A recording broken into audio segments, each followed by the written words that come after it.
let's talk about some of these incurable diseases that are curable. You found, and then I'm gonna ask you a follow-up question to that. What are some of these? Because I know Dr. Sebi had to fight for himself. You know, he had to go argue in D.C. about what he's capable of doing, and won. Yeah, I mean, because and he won because he was absolutely right. Yeah, and now it's even more intelligent to not even call it disease, because the more and more I study, the more we in the laboratory and we taking these cells and we putting them on petri dishes and we actually studying them under these thermal microscopes, and you see how they move and pleomorphosize themselves and evolve.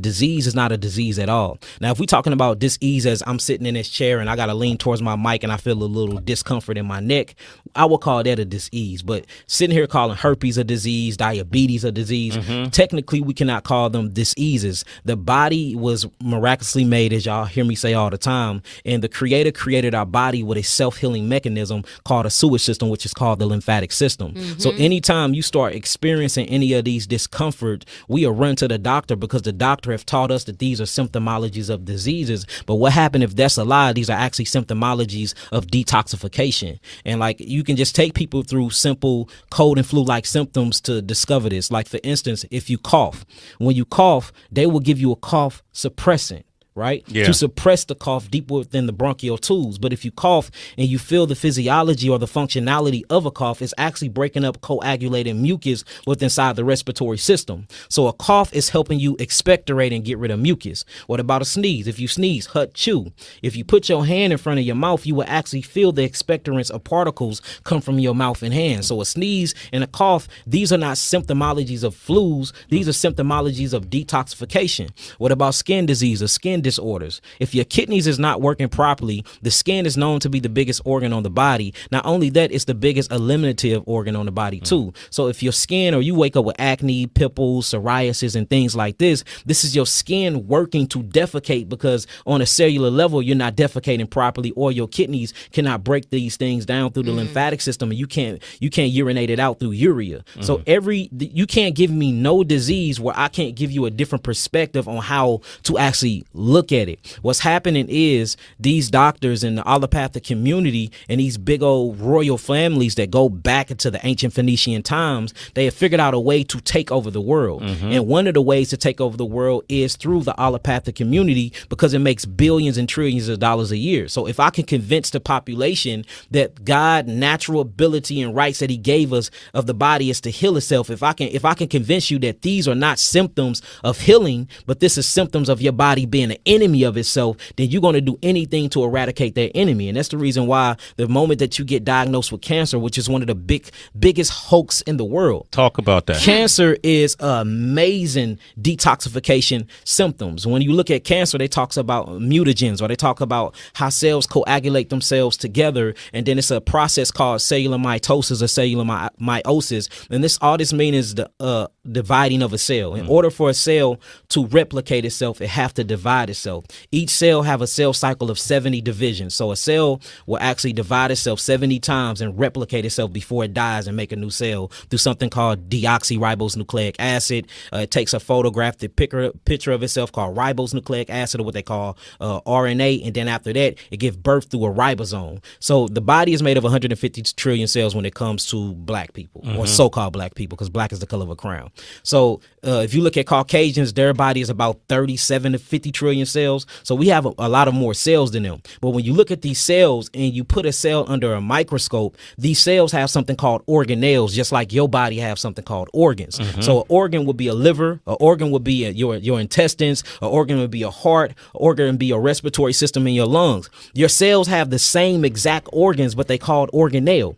So if you can get constipated at a body level, on a macro level, then that means you can get constipated on a micro level. If you can have a heart attack, which I need to quit saying the word heart attack, because I didn't have a heart attack. I physically attacked my heart by eating the wrong foods and living in the wrong environment. So I want to set that straight too. I didn't have a heart attack. I attacked my heart for living the lifestyle that I was living. And that's the whole thing. We have to quit acting like our bodies are enemies to ourselves. No, our bodies is what we living in. These are temples. We are enemies to our own bodies, and our bodies are breaking down through this healing process called detoxification. We have been taught that this detoxification process is disease when it's not. So I was talking about the body is made of 150 trillion cells, and each of these cells have organelles. If you look at the word organelles, it just means small parts. And the reason why, because you have something called the Golgi apparatus of the cells that act like the liver.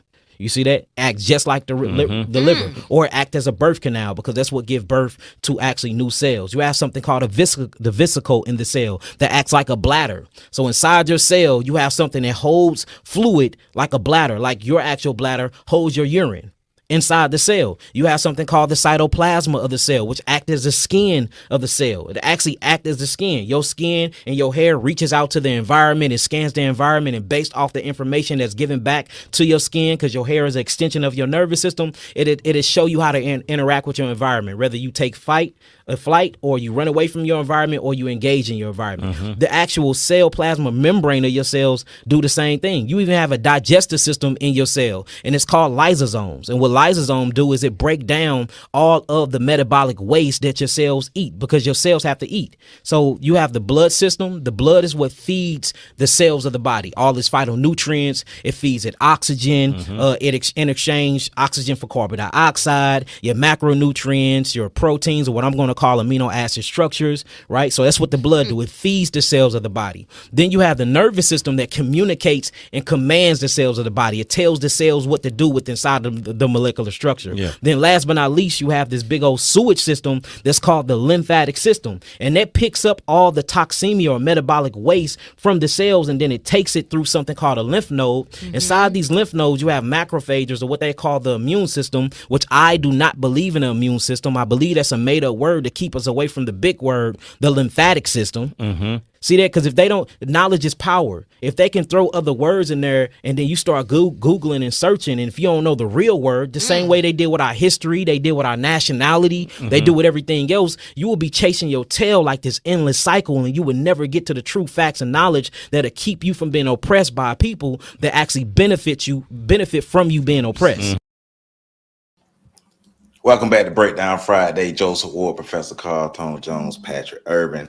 We are here breaking down this clip from the Sway in the Morning podcast, or the Sway in the Morning radio show, rather, featuring the brother Yaki Awaken, as the brother is giving health information. He's a health guru, and he's giving information about how to be healthier.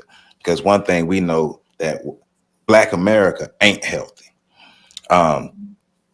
Overall, we all agree that we need to be healthy. We need to change the way we eat. We need to change the way we think about our health. We need to change the way we need to change our whole lifestyles, because it's a lot of wide backs out here, right? On both sides, men's and women's. It's a lot of wide backs out here, right? So we need to be healthier. Now, we do have some pushback on some of the information that was said, especially about the way that we can cure certain diseases, specifically things like herpes, some of the HIV, some of the STDs. He didn't mention HIV in this specific clip, but herpes and diabetes was kind of put in the same category, and we got some pushback on that, because we want to make sure we put some context to the information that's coming out there within our community, to make sure that we're taking the proper steps to get the right treatment, the right healing, so we won't hurt ourselves. You know, once again, I have a 14-year background in working in STD prevention. I'm not saying I know it all, but I know a little bit. And so we're going to go into all that today. So, hey, man, Pat, let's go ahead and get this off, man. Especially the part we were talking about being able to use natural remedies to cure certain diseases like herpes, not diabetes, but something like herpes. What is your thoughts on that? But overall, you know, what's your thought on the clip and the information that the brother is giving?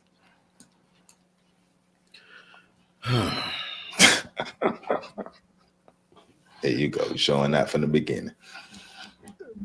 Are we past 2 minutes? Yeah, we well past 2 minutes. Okay. I'm mad at Sway. I am too. I don't even know that I want to address the foolishness that I just heard, but I'm mad at Sway for giving it a platform. You want to talk about spreading disease?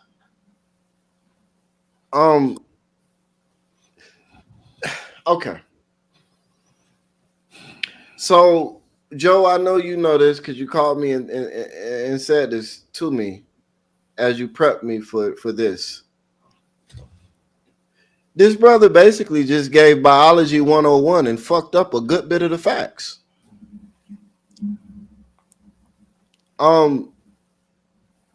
He didn't say anything. Okay. He used a lot of words to say a bunch of like stuff that's really like basic. The symptomology of disease is not really the symptomology of disease. It's the symptomology of your body trying to fight back. It's the symptomology of an immune response. We know this. We know that when you know this. Well, right, but we know that when you cough, it is your body trying to expel a foreign object that is inside of your respiratory tract. We know this, right? Like, so even doctors will tell you this. What is a cough? A lot of the good doctors nowadays will tell you that they only really want you to take medication to suppress symptoms when it is interfering with your daily life. When you need to do things and you can't go about doing those things because of your symptoms, then you need to take something to suppress the symptoms so that you can go about your daily life. Other than that, I've heard plenty of good doctors. Now, we know there are a lot of bad doctors out there too. I'm not even trying to discount that. But we know that a lot of good doctors will tell you that. It is well done. We went through this with COVID, where that was a whole thing 3-4 years ago, where people were finding out, coming into this awakened state. And this is why I be saying, when people be talking about the world is becoming enlightened, I'll be like, that's bullshit. No, it ain't. Because just 4 years ago, everybody was a health expert talking about the cytokine storms and how the immune responses to the COVID virus and the vaccine was killing people. So we knew that at that point, everybody should have known that the body's response to disease or foreign invaders or whatever you want to call it is what was killing people, not necessarily the foreign invader itself. We were having this conversation 4 years ago. Now he come around and he addressed it different, and you got motherfuckers in the background talking about, yes, the food tastes real good when you ain't never ate it before. What are you doing? Shut up. So he starts talking about cancer. First off, even with that, a bunch of big words to say basic shit. Anybody, if you don't know what cancer is, you shouldn't even be in these conversations to begin with. But cancer is what happens when there is a flaw in the coding of a cell and the cells begin to multiply rapidly. That is essentially cancer. They don't die. That is the essential problem of cancer. The cells continue to multiply. They don't die. He had this whole thing about this, that, and the third, and boom, boom, boom, and never addressed the core issue of the problem is the fact that the cells don't die. Plenty of us have cells throughout our body that could at any point in time become cancerous. Nearly all the time. They don't become cancerous because of one or two things. The cell self-destructs, or the immune system identifies the cell and destroys it before it becomes a problem. So he is right when he talks about regulation. But then when he's talking about cellular limits and all of this other stuff, and like you didn't even have a conversation about telomeres. How are you having a conversation about the life cycle of cells and not mentioning telomeres? How are you having conversations about black people having more cells than white people, but not bringing anything to bear to back that up? Right.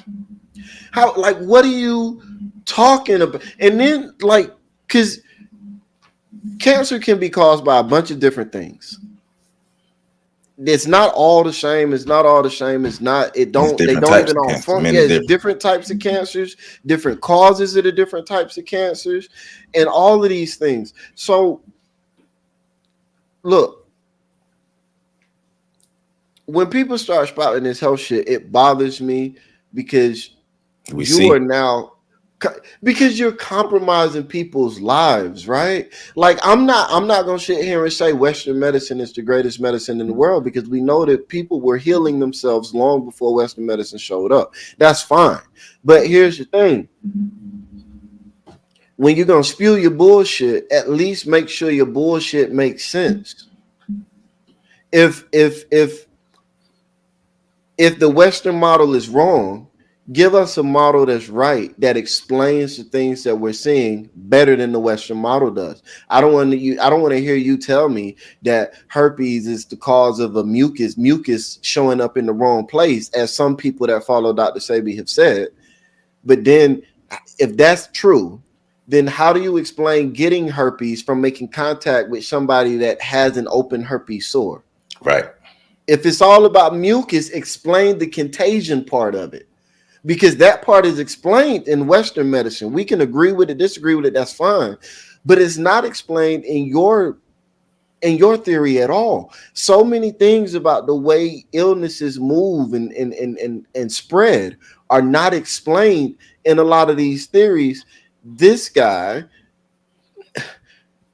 organelles, what that means is, look, if you are a grown adult and have never heard the term organelle, your entire ecosystem failed you.